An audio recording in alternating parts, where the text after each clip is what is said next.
nggak kelihatan di panggilan. Sudah Pak Ustadz kelihatan.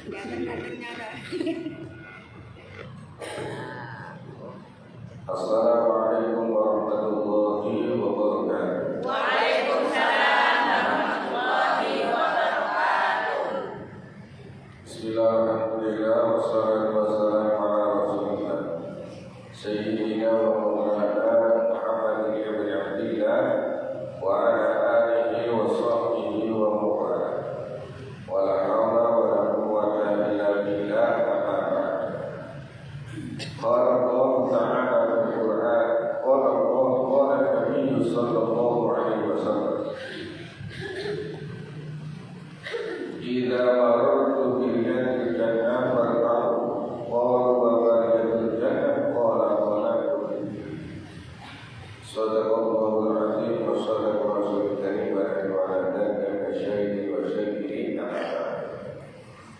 Jamaah yang dirahmati oleh Allah Subhanahu wa taala, sebelum saya menyampaikan apa yang terkandung dalam hati saya pada kesempatan sore ini, pertama saya mengucapkan ribuan terima kasih atas diberinya kesempatan kepada saya, di mana kesempatan ini mudah-mudahan ketika saya berkumpul di majelis ini nanti dengan semuanya bisa saya manfaatkan, dan ketika kita pulang dari tempat ini senantiasa membawa oleh-oleh yang berguna khususnya bagi diri kita semuanya, khususnya dan keluarga kita pada umumnya, dan amalan yang kita terima pada sore ini bisa kita amalkan di kehidupan kita khususnya di keluarga kita. Amin.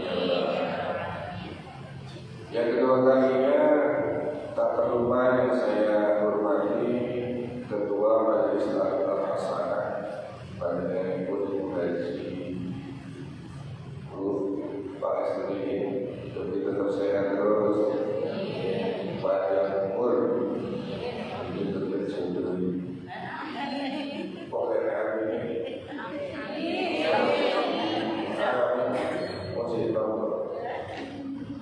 Alhamdulillah. Ini banyak jandanya banyak yang sudah punya suami, masih punya suami. Alhamdulillah. Yang tidak punya suami ini punya suami lagi ya? Kira-kira kira-kira belum.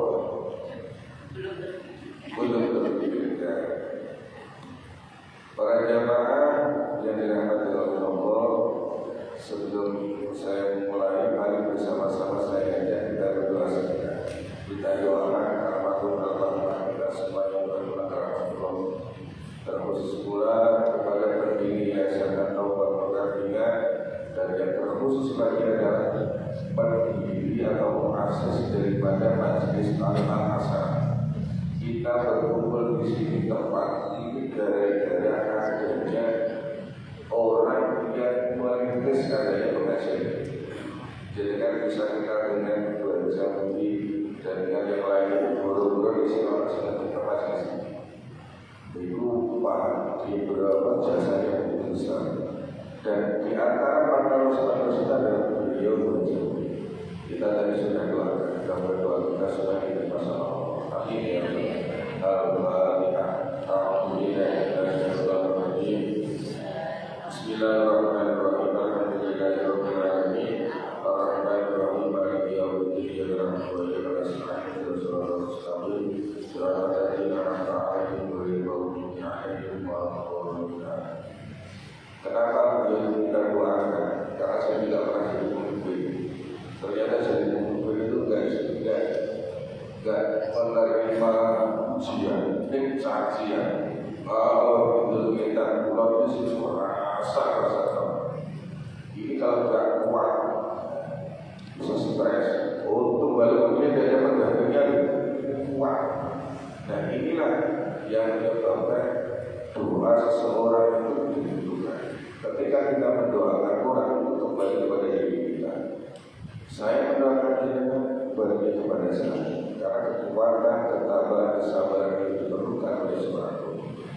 Mudah-mudahan beliau bisa memimpin kita dan bisa membawa kita ke surga Allah Subhanahu wa taala. Kita bisa datang di tempat ini adalah dalam rangka menjalankan dari apa yang sangat bagi negara. Dan di komunitas Nabi Kubu, panggilan insya Allah sudah tahu semua.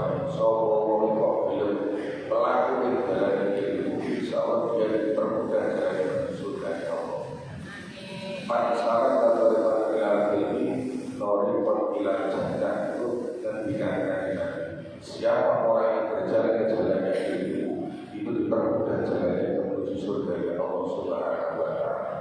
Dan kita butuhnya kita sekarang hadir di tempat. Yang kedua, dikarenakan ketika kita kumpul di tempat ini, Pak Insya Allah sudah sering disampaikan oleh Pak Wali Kota yang duduk di tempat ini adalah dalam rangka kita yang sudah berada di surga ya Allah. Kita mau tahu surga di dunia itu harus kena berani. Itu biayanya tidak murah. Apalagi kalau sampai haji. Umroh saja sampai 35 ke atas. Itu yang normal. Tapi ini biaya bayar itu juga itu jauh dari tempat masih kita berada. Tapi katakan Nabi, orang tidak maror itu jannah larta. Apa yang disampaikan oleh baginda Nabi? Jika kamu melewati taman-taman surga di dunia, mampir itu saja apa? Singgah. Pengerti orang taman-taman surga di dunia, baginda Nabi kita disuruh mampir, disuruh singgah.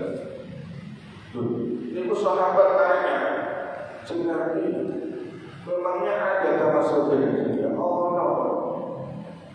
Apa itu? Kata Nabi adalah orang tubuh, tempat di mana di situ tempat adanya orang untuk mengingat kamu. Jadi dengan adanya semacam ini adalah kita menjalankan perintah Nabi. Selain apa yang disampaikan oleh Nabi, tolak ilmu halidun ala kulli muslim wa muslimah. Ngaji atau melakukan ilmu itu hukumnya wajib. Seorang perempuan ngaji wajib. Di mana dia belajar? Kalau dia punya suami sebagainya. Kalau dia punya suami tentunya. Kalau dia punya suami tetapi suami tidak bisa dididiknya ke taman-taman surga, ke majelis. Memang dapat dan ustaz tidak dapat dan siapa saja. Oh itu tidak sekali dari mulai. Nurutnya sama berdiri itu akan nurut ya loh. Akan nurutnya mana banyak nelayan. Tapi kalau yang kasih tahu orang lain itu banyak nurutnya. Aku jadi heran ya. Kok apa memang semuanya gitu ya? Berarti tidak di sini toh ya, di sana juga sama. Jamaah yang dirahmati oleh Allah Subhanahu wa Ta'ala, apa yang saya sampaikan tadi yang disampaikan oleh MC adalah cara mudah untuk mendapatkan pertolongan dari Allah. Apa kata Buddha Nabi? Kita sering mendengar. Ala wa inna fil jasadi mudghah. Idza saluhat saluhal jasadi kullu wa idza fasadat fasadal jasadi kullu. Ala banyak orang. Nabi menyampaikan dalam sebuah sabdanya, ingatlah bahwa di dalam jasad kita itu ada segumpal daging yang namanya, jika daging itu baik, maka seluruh amal perbuatan yang dilakukan oleh badan ini, baik tangan, mata, dan lain sebagainya itu baik. Tapi kalau jasad daging itu jelek, apa yang dilakukan oleh tubuh ini, anggota tubuh ini sehingga semuanya jelek.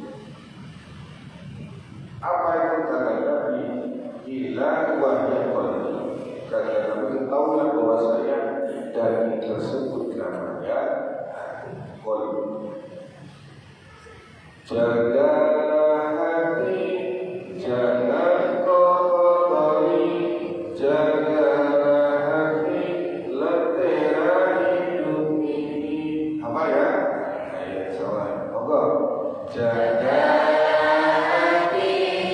jangan kotori, jaga hati, lentera hidup ini. Jaga hati, jaga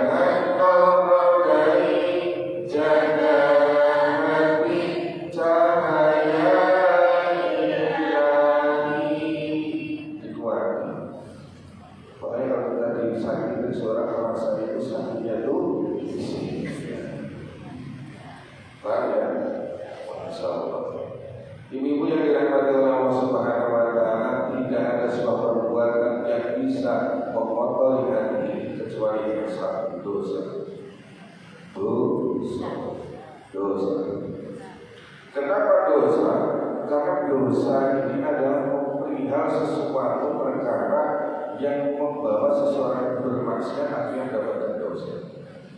Orang berbuat zina mendapatkan pahala, tapi ketika orang itu berbuat zina dia mendapatkan dosa.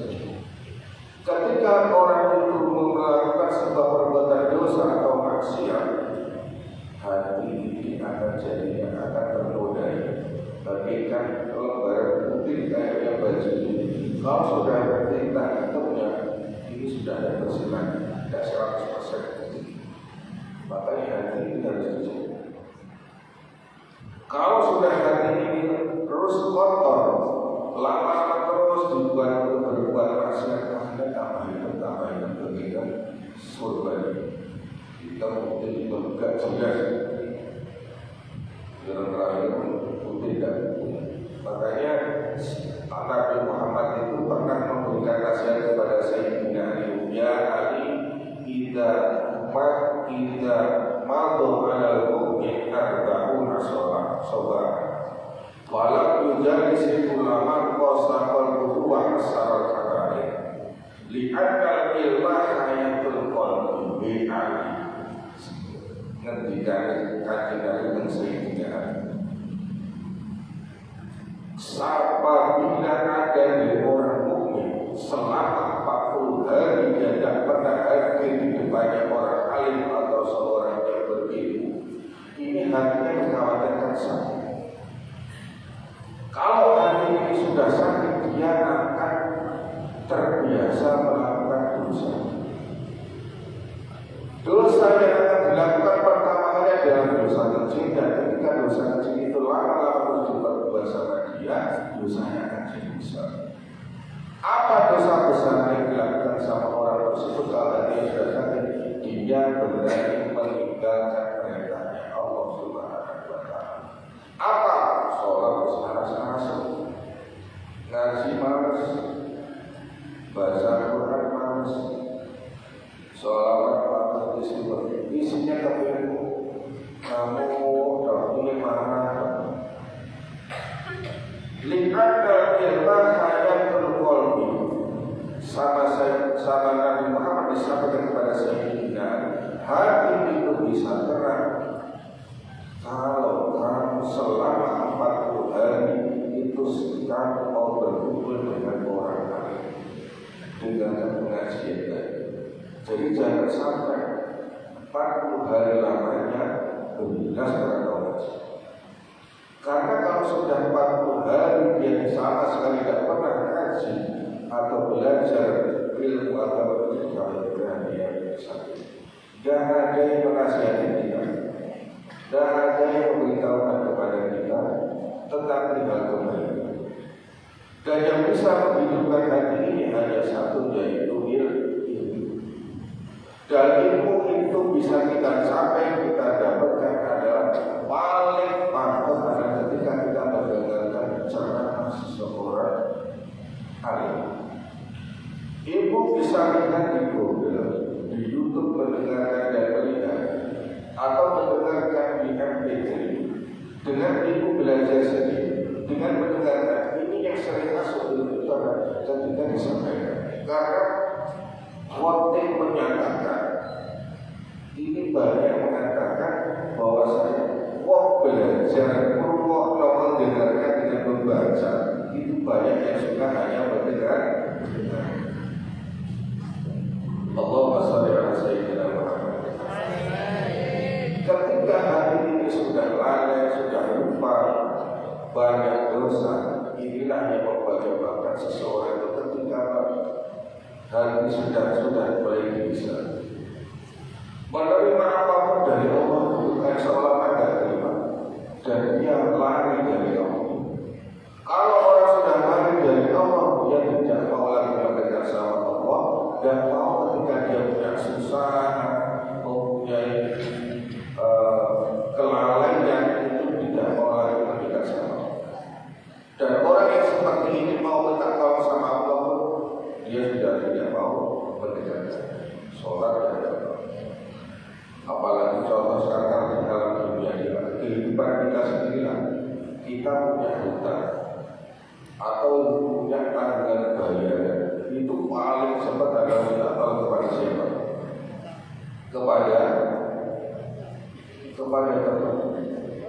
kepada sesama manusia. Tidak mungkin langsung pada Allah. Kenapa? Kalau kita minta sama Allah ada prosesnya. Minta tolong sama teman pun juga ada proses, tapi lebih gampang. Tapi resikonya minta tolong sama Allah dengan orang itu lebih besar resikonya daripada orang. Ini yang diapain bukan saya, tapi mereka jenah memberikan nasihat kepadanya. Apa kata beliau Nabi? Ud'ullaha wa antum muqinuna bil ijabah. Wa'lam anna Allah la yastajibu du'aan min qalbin ghafilin. Gusti kita ini sudah memberitahukan kepada kita, wahai umatku, nek kamu punya permasalahan apa saja, ngadulah sama Allah, minta tolonglah sama Allah. Lalu bagaimana apa yang disampaikan oleh Nabi? Berdoa. Cara kita meminta kepada Allah dengan doa. Apalagi yang doa itu panjang ini. Ada satu orang ulama mengatakan doanya 40 para wali itu lebih mustajab dari doanya selaku orang ini. Dan ini jadi buku itu beda orang itu muara. Kalau jadi kan punya anak turun, punya anak cucu. Tidak usah jauh-jauh minta doa ke pasangan sini. Ternyata doa yang paling ampuh juga dari doanya seorang. Apa kata Nabi bahwasanya yang namanya surga di bawah telapak kaki, maka jangan berhenti mendoakan seorang.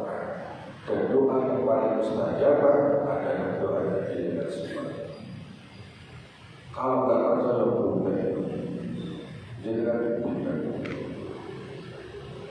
Jangan pergi ke seorang kiai yang meminta doa itu sudah salah.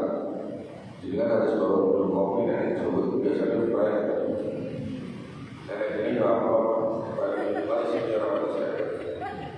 Masa dari kiai sebut kopi bila sudah bawa. Itu ternyata doa ini dengan inilah yang besar. Pernah doakan ayo. Halo. Oke, kalau udah keluar ibu, tahu ceramah yang mendengar kita. Terkesima, aku terpesona. Saya bawa dari dalam modal nikah. Sesudah satu jalan apa? Ditambah di momen. Tadi itu yang saya ngomong itu paham nggak? Paham ya? Saya itu ngomong sangat sedap sama nggak paham. Jadi rata-rata sini walaupun dengan umur yang saya itu ada kan, ada yang nasihat. Walaupun mohon maaf ini secara umurnya hitung-hitungan saya lebih muda ya. Bisa diterima ya? Kalau nggak kita ini apa dengan apa yang nasihat itu tidak ada. Jadi kan ini nasihat itu sudah sampai paling berjuta. Tapi ada benefit satu saya bisa diubah juga. Kita mau betul?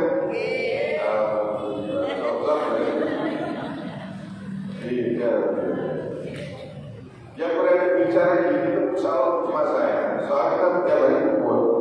Jadi kan udah balik lain-lain balik ceramah. Orang Rasulullah SAW orang yang bisa firman Gusti Allah itu biasa.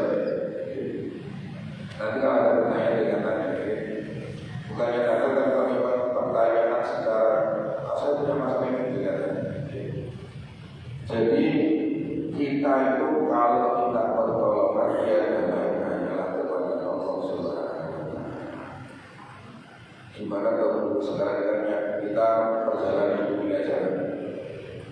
Kita yang jauh-jauh itu merantau dari tempat perjalanan kita ke sini. Ini yang pribumi kan jalan, pas yang yang lahir di sini kan masih cuma 1-2. Gitu. Yang kebanyakan masih lahir Jawa atau Lombok ya. Itu. Itu sudah ada yang baru. Saya agak kejalan. Kita jauh-jauh merantau dari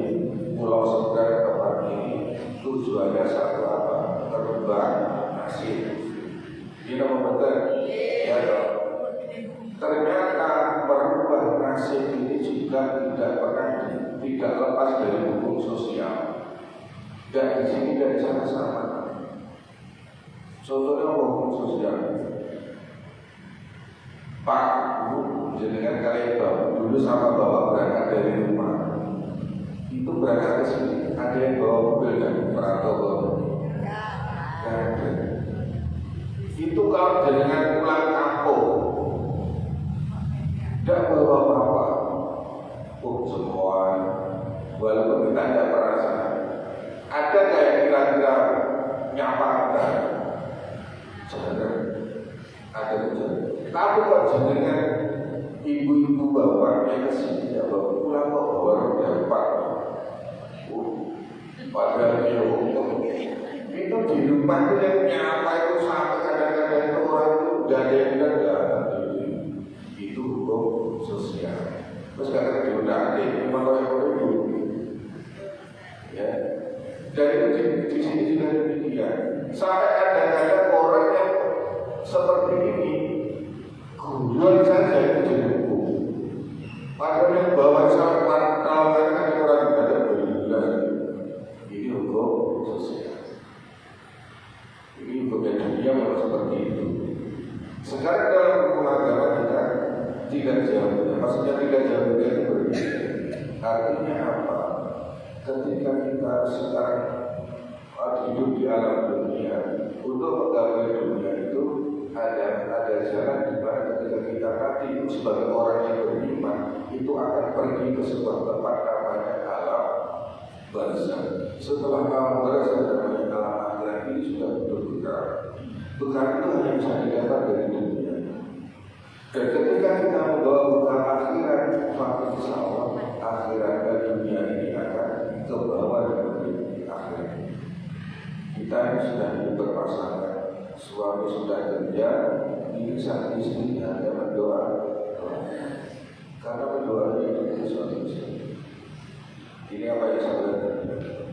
Terus kalau kita ada masalah dan lain sebagainya, Ustaz, kita minta pertolongan sama Allah itu caranya bagaimana? Iya karena butuh kepada Allah, iya karena butuh bagi yang atas caranya itu. Apa maksudnya? Dalam surat Al-Fatihah itu dijelaskan adalah kita disuruh ibadah dulu baru kita sama Allah. Iya karena butuh beribadah karena stain pertolongan Allah itu stain tolongan itu barulah kita minta pertolongan. Meminta pertolongan kepada Allah itu tidak pada kita banyak dosa atau kita sedikit dosa. Ini adalah perintahnya Allah. Udah asal kata Allah adalah minta pada kepada-padaku dijabari. Dan diteruskan dalam surat Al-Fatihah, iya karena dua, iya karena sekali. Jadi kita kalau kita sama ibadah itu, nanti ada ketika orang itu meminta kepada Allah. Itu saya jelaskan ketika ada pertanyaan saja. Jadi kita ibadah itu baru berdoa kita. Waktu-waktu yang beribadah yang mustajabah itu diantaranya adalah memperbanyak rakaat sujud dan rakaat sujud kita. Makanya sujud itu disebutkan supaya apalagi waktu di sujud yang dinamakan kita adalah waktu mustajabah kita bersama.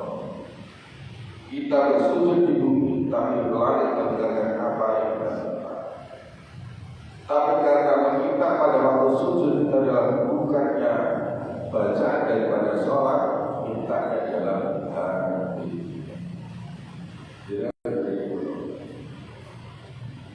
Yang selanjutnya adalah ketika kita sudah meminta sama Allah, kita juga harus tahu adab-adab berdoa, adab-adab yang meminta kepada Allah. Dan yang selanjutnya adalah ketika doa itu belum dijawab sama Allah, pada janji Allah sudah jelas, janji bagian Nabi sudah jelas, adalah yang kita lakukan adalah tawakal kepada Allah Subhanahu wa Ta'ala. Jamaah yang dirahmati oleh Allah Subhanahu wa Ta'ala, 20 menit materi saya sampaikan, mudah-mudahan bersama kita lanjutkan. Mungkin ada ada pertanyaan dipersilakan.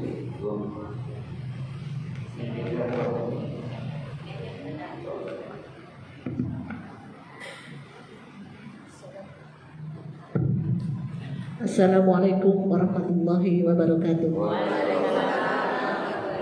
Gini Pak Ustadz, saya mau tanya masalah ke doa seorang ibu mesti diijabahkan sama Allah ya. Kadang-kadang gini Pak Ustadz ya, kita tuh sudah sholat malam, apapun ya, kita setiap saat kirim Fatihah, kita kok doa kita kok tidak diijabahkan sama Allah. Misalnya kita mendoakan anak biar anak itu jalan kembali ke jalannya Allah gitu ya, baik. Tapi kok sampai kita kayak apa enggak? Ada yang asa gitu. Astagfirullahaladzim. Kadang-kadang kita asa Pak Ustaz. Gimana cara mengatasi itu Pak Ustaz?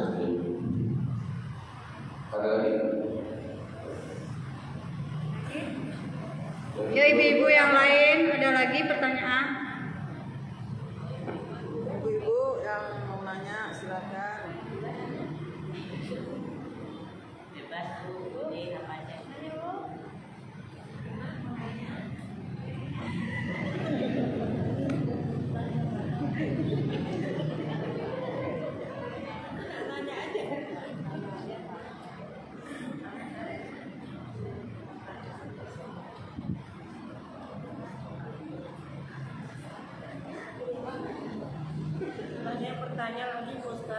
Satu aja maksudnya. Satu aja yang nanya. Satu aja. Satu aja. Iya. Orangnya banyak. Berapa? Masya Allah. Yang lain nggak apa-apa. Tapi kalau ada yang bertanya, saya tanya deh. Mana punya kami kasih dengan kasih. Oke.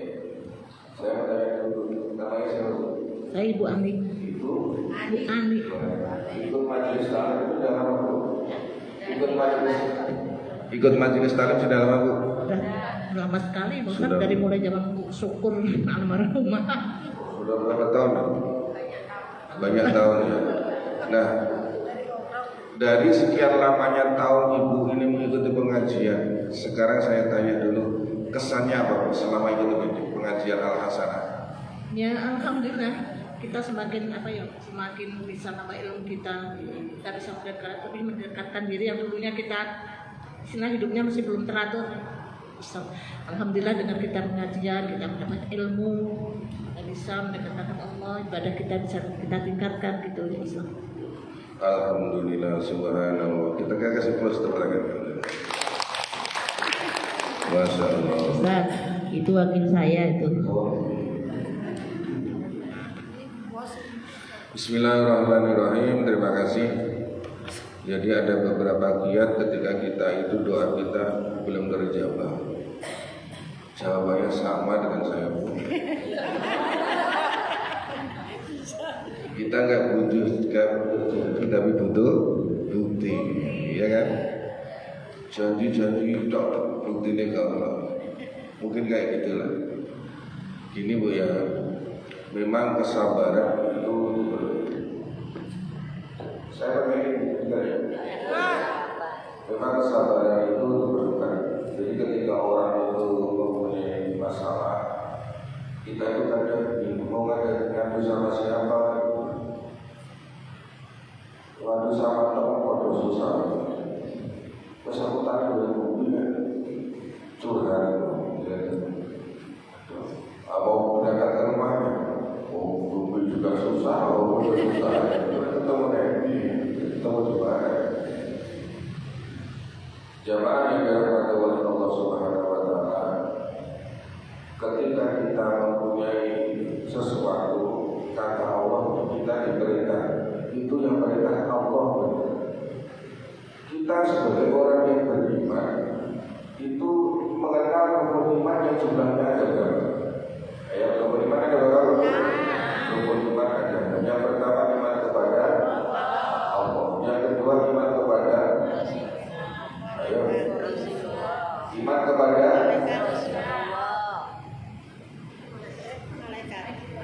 rukun iman yang kedua itu iman kepada Rasul. Ayo. Dari ulang Ustaz. Saya nggak tanya jadikan kalau yang jamaah jadikan itu dong. Iman kepada malaikat Allah. Yang ketiga iman kepada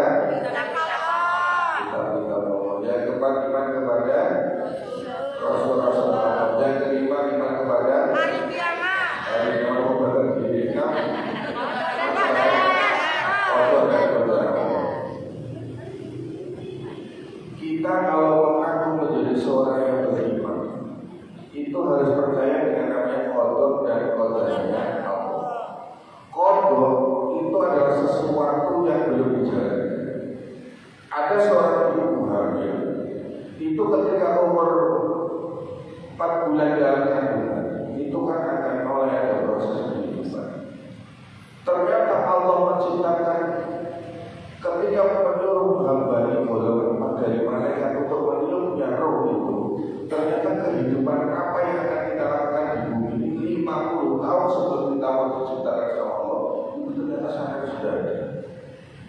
Makanya kalau ada awaliman tasbih, anak ini dinamakan Imam Masyhudi.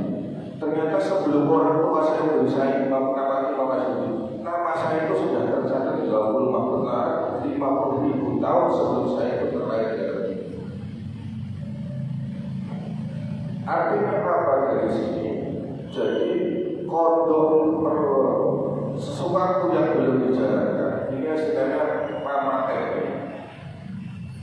Kodar itu adalah perkara yang dijalankan di dalam dunia ini. Kita itu menjalankan kodar itu akan keluar kita yang kodar yang sudah dicatat oleh Allah.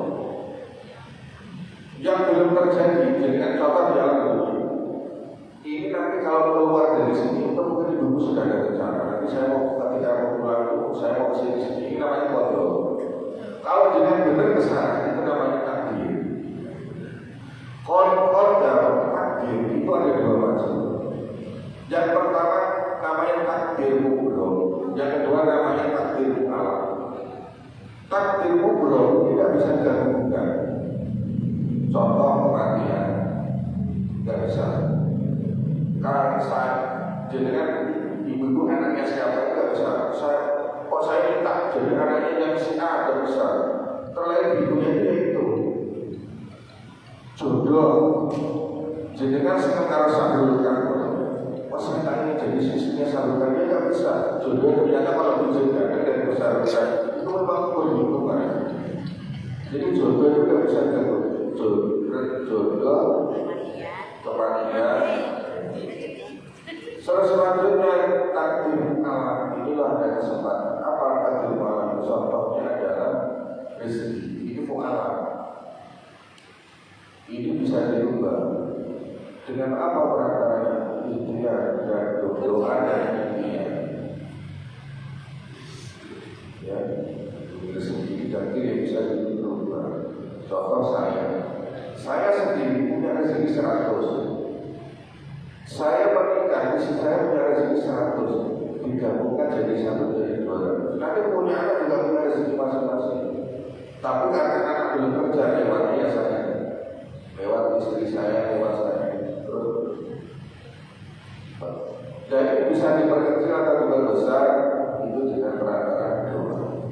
Selanjutnya ketika doa itu kita belum dijawab sama Allah, ingat Allah itu punya hak itu. Ibaratkan wayang kita itu wayang Allah itu dalangnya. Mau diapa-apain kita harus tidak boleh sungguh sama Allah. Jangan sekarang upaya rasa sungguh cepat-cepat kita itu minta maaf sama Allah. Istighfar. Jadi yang pertama jangan sekali-kali putus asa ketika kita doa kita berdosa. Artinya ketika doa kita harus satu usnudon ditambah.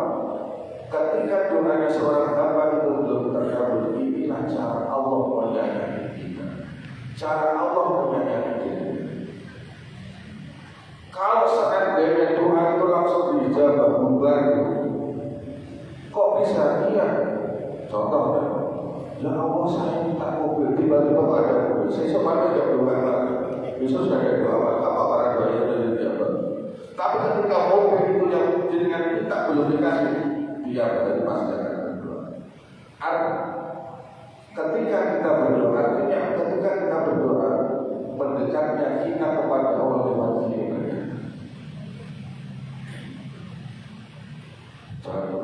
Yang kedua, sabar dan berbagai sholat. Kita harus koreksi, ngomong doa itu bermanfaat. Kalau saya bukan cerita ya, bukan cerita tapi saya itu juga punya hadiah, saya juga punya doa, permintaan kepada Allah. Padahal permintaan saya, untuk apa ya? Biar kita tidak sudah sama, tapi bukannya sudah sama rendah. Doa saya itu sebelum saya nikah dulu, sebelum corona sampai dulu. Nek uang itu rata-rata pengen suki, dia mau betul. Tapi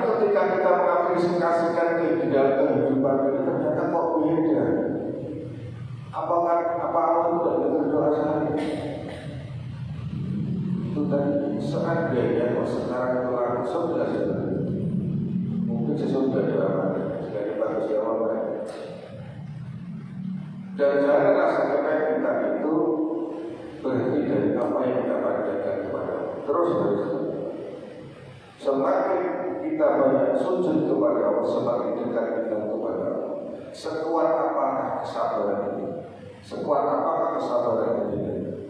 Wasta'inu bis-sabr. Ketika kita punya masalah, kata Allah, sabar. Yang kedua, sholatlah. Dan ibu saja loh, semuanya saya juga termasuk.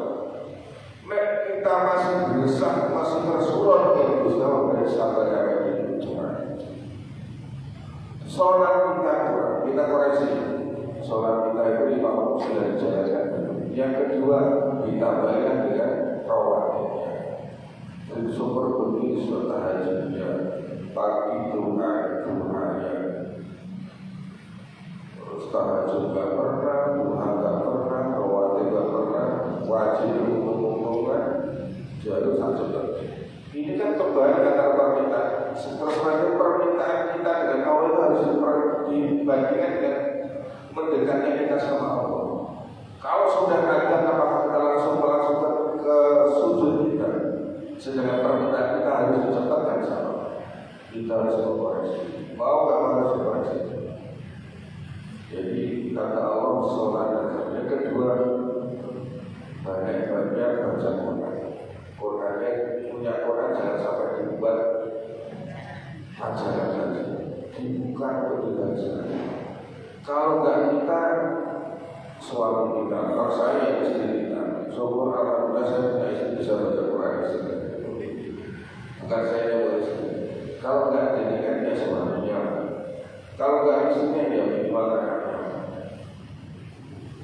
Yang ketiga banyak-banyak istighfar. Akhir-akhir istighfar jalur sepuluh dari istri Allah. Kenapa istighfar? Di dalam Quran itu dijelaskan surat An-Nahl ayat 10 sampai 12. Fastaghfirullah, istaghfirillah.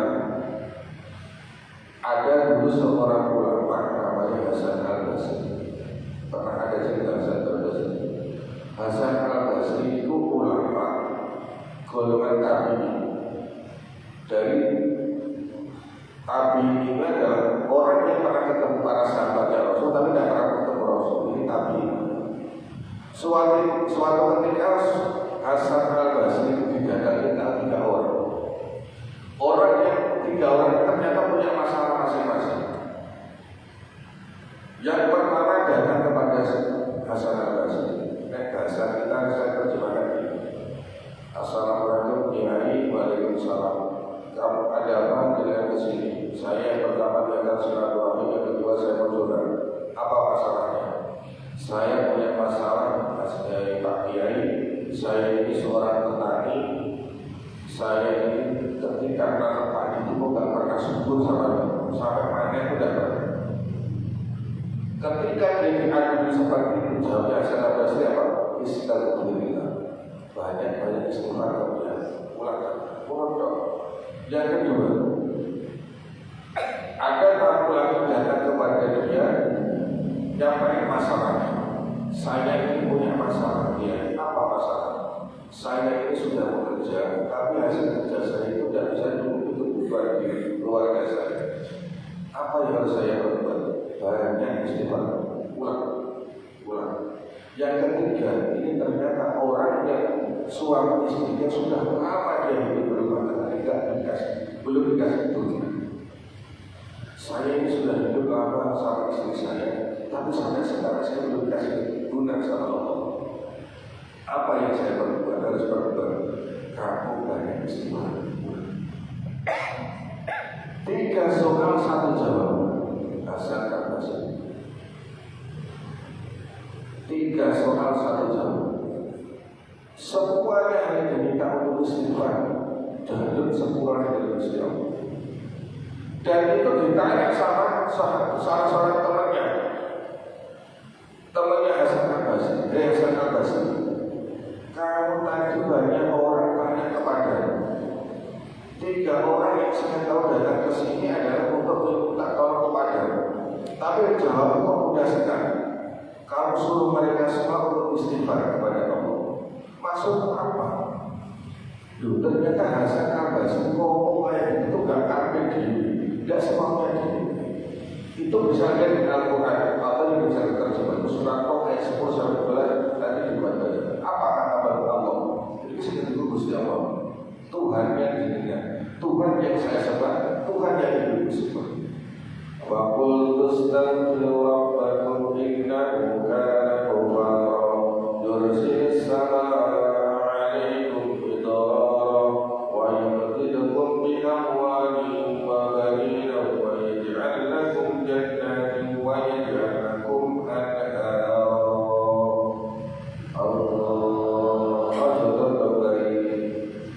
Katanya Allah, apa artinya dari ini semua? Kata Allah, maka aku berkata kepada mereka, mohon ampunlah kepada Tuhanmu, sungguh Dia Maha Pengampun. Niscaya Dia akan menurunkan hujan yang lebat dari langit kepada orang. Kalau banyak beristighfar minta ampun sama Allah, itu akan diturunkan ke sekitarnya. Yang kedua kata Allah, sungguh Dia Maha Pengampun, niscaya Dia akan menurunkan hujan yang lebat dari langit kepada Dia akan memperbanyak harta dan anak-anak. Jadi kalau ada orang rezekinya kok kurang menurut ukuran jenengan, banyak istighfar kepada Allah. Kok pengen uang duit keluarga belum dikasih keturunan, banyak istighfar kepada Allah. Ini yang kata bukan saya loh, tapi langsung Allah di dalam surat Nuh ayat 10 sampai 12 tadi bisa dilihat. Itu janjinya Allah. Terus yang selanjutnya, ketika doa kita belum tergabung satu dengan sabar menghadapi, tidak putus asa, sabar dan selanjutnya. Jadi kalau kita masih belum tergabung, jangan berhenti terus terang, berhenti putus asa saja. Terus, karena dengan mendekatkannya kita banyak menarik kita kepada Allah itu memperdekatkan kita kepada Allah. Kata guru saya, ketika orang sudah mau malas berdoa, disitulah nanti Allah akan mengabulkan doa seseorang. Banyak ini sebelum itu kalimat ngomongnya gitu. Kalau kamu sudah mulai malas doa, itu kerjakan ini, jangan sampai malas. Disitulah nanti Allah akan mengabulkan doa. Jadi tersemangat jangan berusaha. Karena dengan banyak bersujud kita itu keren itu. Tidak satu dari sekian banyaknya, mohon maaf, tidak sekian banyaknya yang banyak sujud, itulah yang paling keren. Bukan yang karena banyak doa. Jadi dengan banyak sujud sama Allah itu yang paling keren. Itu yang harus kita. Ada lagi?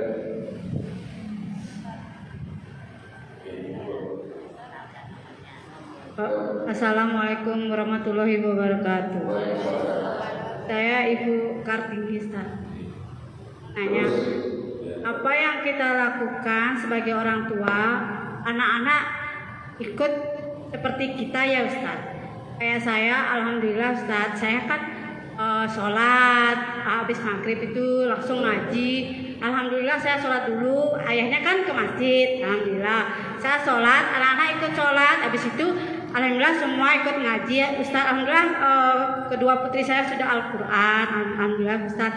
Saya baru-baru belajar juga Ustaz, belajar ngaji. Alhamdulillah Ustaz.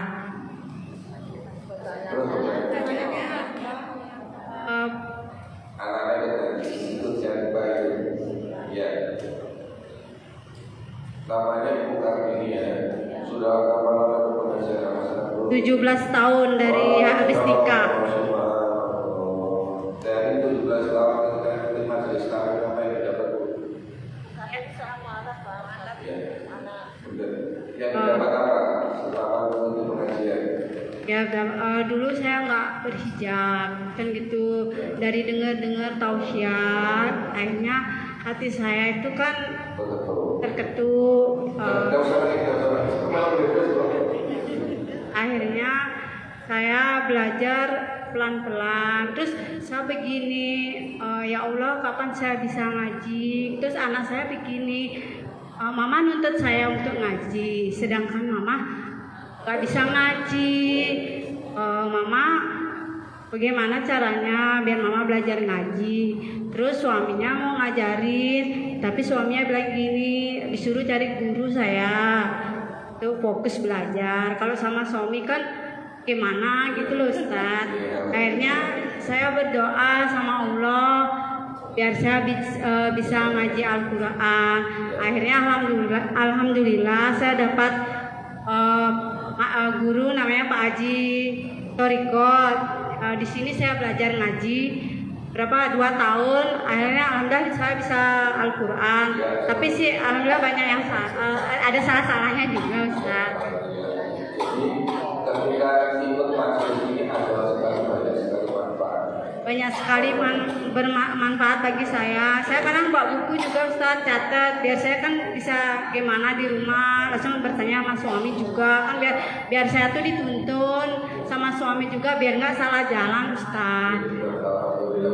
Jadi majelis ini ternyata manfaatnya keluar yang bisa kita doakan dan terus jauh ini semangat mau mainnya sampai ada follower mau dari masing-masing. Ya alhamdulillah ternyata di balik itu semua majelis ini sangat-sangat baik sekali banyak manfaat. Dan dirasakan oleh siapa? Bukan ibu saja yang merasakan jamaah. Baik, apa yang disampaikan Ibu Kartini tadi dengan kita menghadiri majelis taklim itu harus bagaikan orang belajar. Ketika kita sudah belajar itu pulang itu harus bawa badan yang diberi. Jangan ngaji pulang juga harus bawa oleh-oleh. Nanti ditanya sama suami harus tahu apa oleh yang ngaji. Sudah Mas Tuhan ya Allah,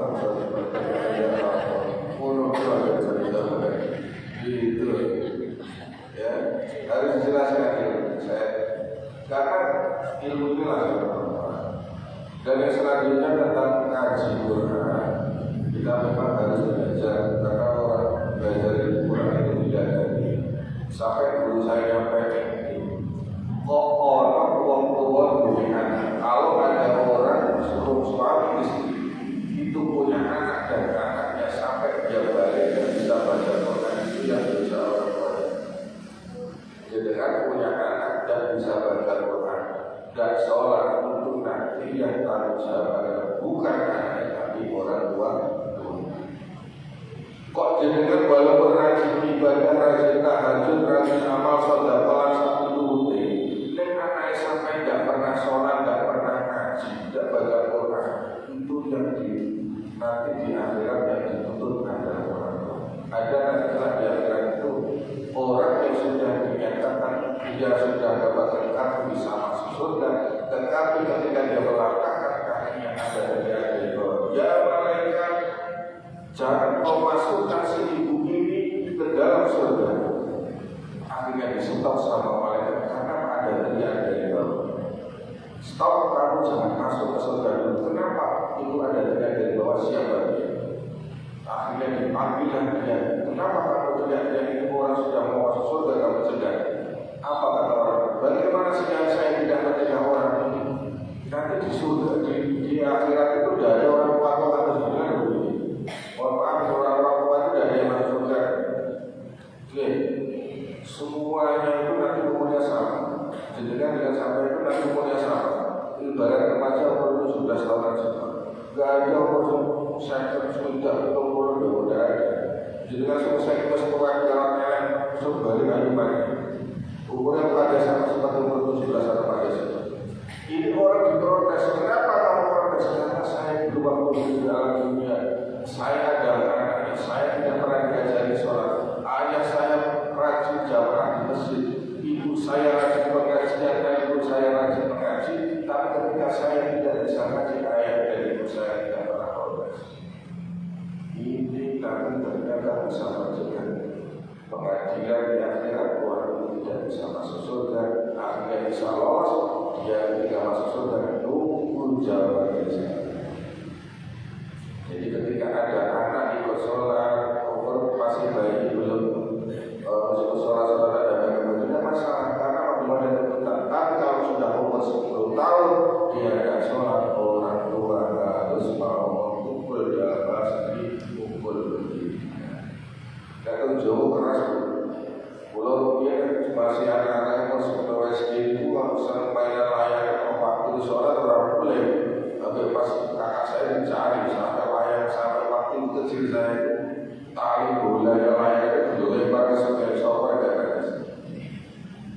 itu orang kecil. Di sini juga harus ada ibadah, juga harus. Pak Mungkin, masih ada jalan? Masih ada? Ayo kita masih jalan tanya lagi. Jawabannya Ustaz pas apa belum? Jawabannya Ustaz. Ya, karena ini kita kan jasad dan rohani. Jenengan yang ngasih tahu anak saya juga punya anak. Saya juga berdoa, anak saya di pondok. Ketika ini istri saya berpengajian, ketika anak saya itu kok masih berani sama istri saya itu langsung nanya, doa saya itu kok belum terkena beli. Bahkan terus doa anaknya harus tak pondok itu terus akhlaknya juga apa gitu. Bahkan saya harus kalau ada anak kok panjang kok itu sama itu gue.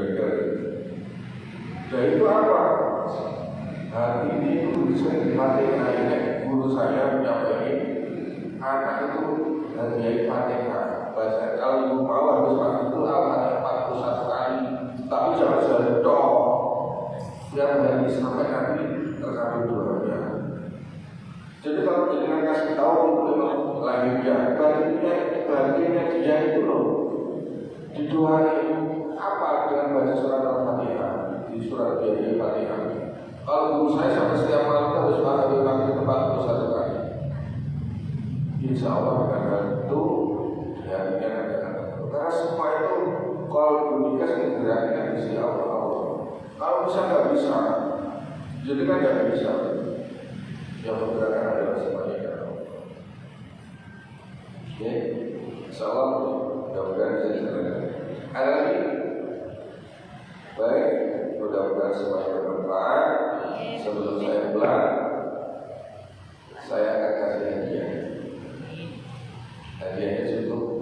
Ini kan saya mau kasih hadiah 3 orang. Tapi tadi yang bertanya sempat 2. Sekarang saya mau tanya hadiah balik. Siap mendapatkan pertanyaan dari saya? Siap? Pengurus nggak boleh jawab. Yang boleh jawab adalah ya jawab.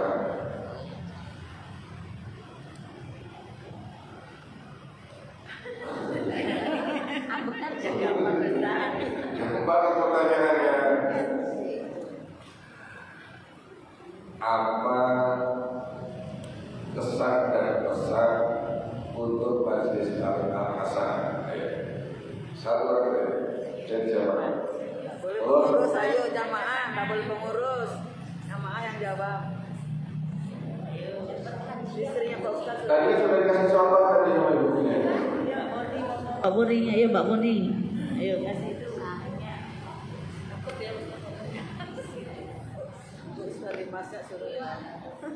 Harap kesan itu yang sedang berjalani kita sudah dapat pesannya apa? Kita doakan mudah-mudahan Al-Hasanah itu lebih maju, lebih amanah, lebih membawa kita kepada hal kebaikan. Itu kan kita tadi. Terus kali yang masalah ini. Yang kedua, pertanyaan ada dijawab. Rukun Islam ada berapa ya? Oh, Islam ada 1 orang.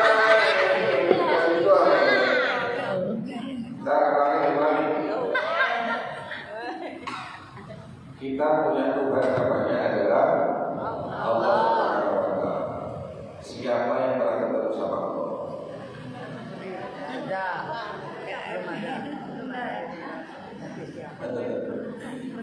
Belum pernah ada ya? Kalau kita belum pernah kepada Allah, kenapa kita percaya kalau Allah itu ada? Ya, sulit. Sulit ya? Ya, saya percaya. Sholat sehari semalam ada berapa rakaat? Katakan, ayo bu, berdiri dulu. Ini kasih tangan dulu ya kalau pojok. Kayak pojok bersama belakangnya dirikan bu, dirikan nggak belakangnya? Berdiri. Sampai berdiri. Yuk bergerak. Siapa namanya bu?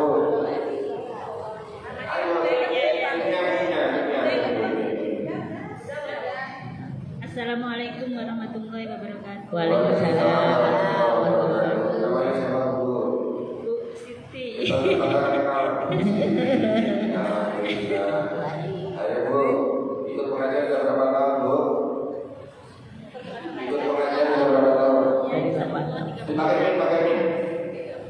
Insya Allah 30 tahunan. Masya Allah, subhanallah.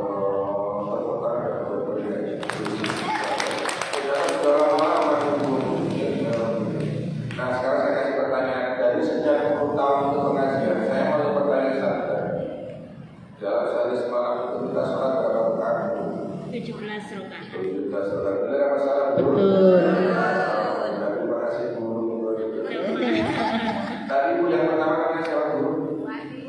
Baik, pokok dengan berdiri di sini. Pengurus saat itu. Kan yang lain yang bertanya kan? Yang bertanya yang kedua adalah siapa? Kartini. Kartini gua masih ketiga. Arif maju badan. Allah berdiri. Dari ajar ke siapa? Berdiri Bu, berdiri Bu. Alhamdulillah, ibu sekalian, saat saya mengisi ceramah, ada seorang redaktur yang dengan dia bisa saya menyampaikan materi. Di saat ini, beliau juga hadir di tempat ini. Beliau adalah ibu Haja Setiatin dan ibu beliau memberikan ini karena cara ini isinya, tapi adalah tangan saja untuk bermanfaat bagi ibu beliau. Mudah-mudahan bisa bermanfaat dan nilai faktor mudah-mudahan ibu yang saya kasih semangat jamaah yang baik bisa memberikan sesuatu hal yang bisa memberikan manfaat. Monggo bekerja.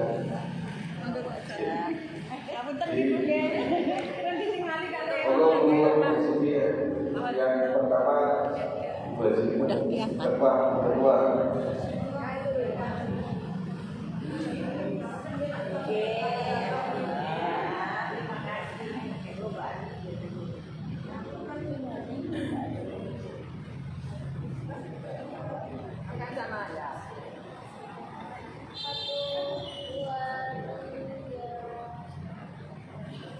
Selanjutnya Baji.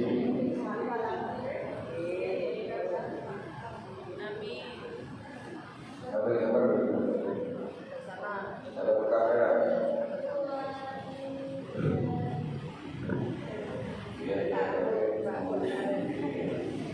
Belum kita tidak itu belum ada apa lagi.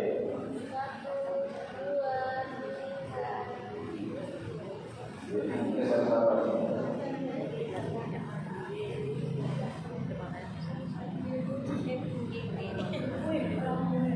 Ibu pada acara ini kita bersama dengan alhamdulillah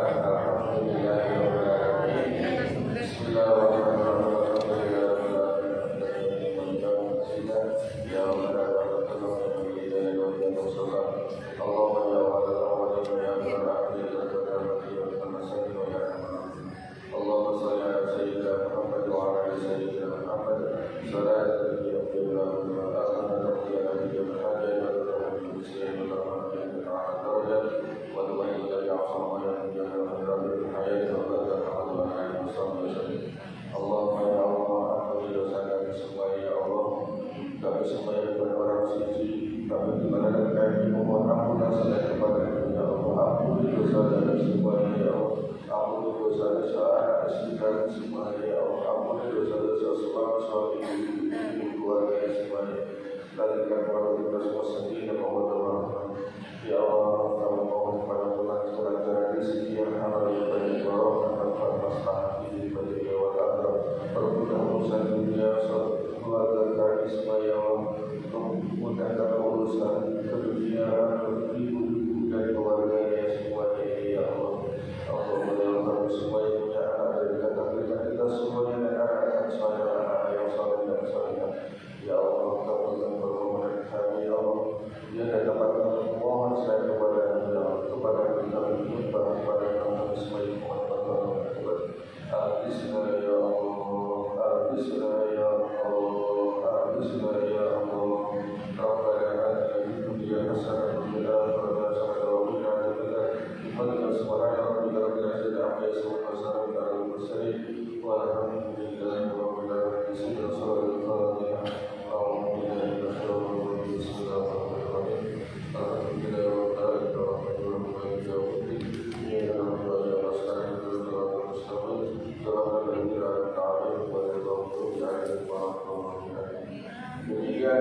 proses